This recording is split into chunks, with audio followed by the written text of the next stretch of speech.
Day 16, no weed after smoking 24/7 for the last 15 years.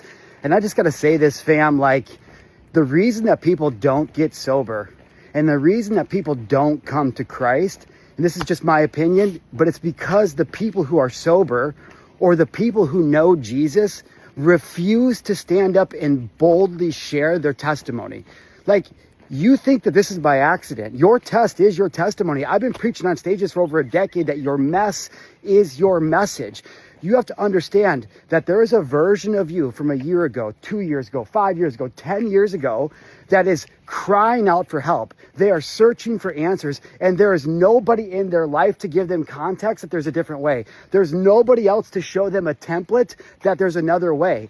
And it's like, we get sober or we meet Jesus and then we make one post or we share one thing and the hate is insurmountable. And so we're like, oh no, I don't want any of that. I'm just gonna do my own thing. Which is like, I'm not trying to judge you and come against you or blame you or guilt you or shame you or any of that. I'm just saying, like, imagine you from 5 years ago.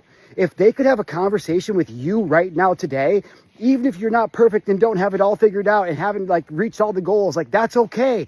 We're simply seeking to give permission to the former version of us to do the thing that we know that they need to do to stop feeling the feelings that they feel. So it's like, yo, I keep getting hate every single day. And ...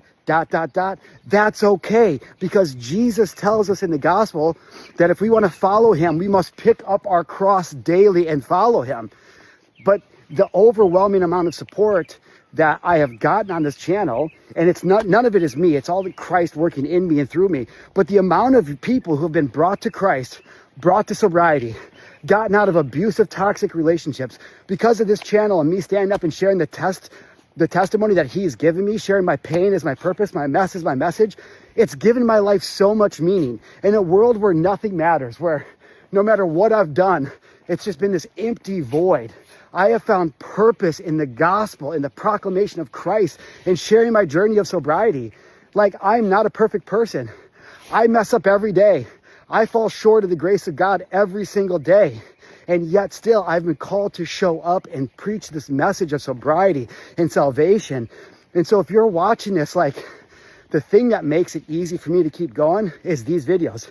They hold me accountable. And the bigger the community grows, the bigger the movement grows, the more on fire I am for sobriety, the more on fire I am for Christ. And so this is just my reminder to you on day 16. If you're sober, or if you know Jesus, or both, please boldly share that message. Boldly share your testimony. And don't worry about the haters, because in this life, we are going to be persecuted.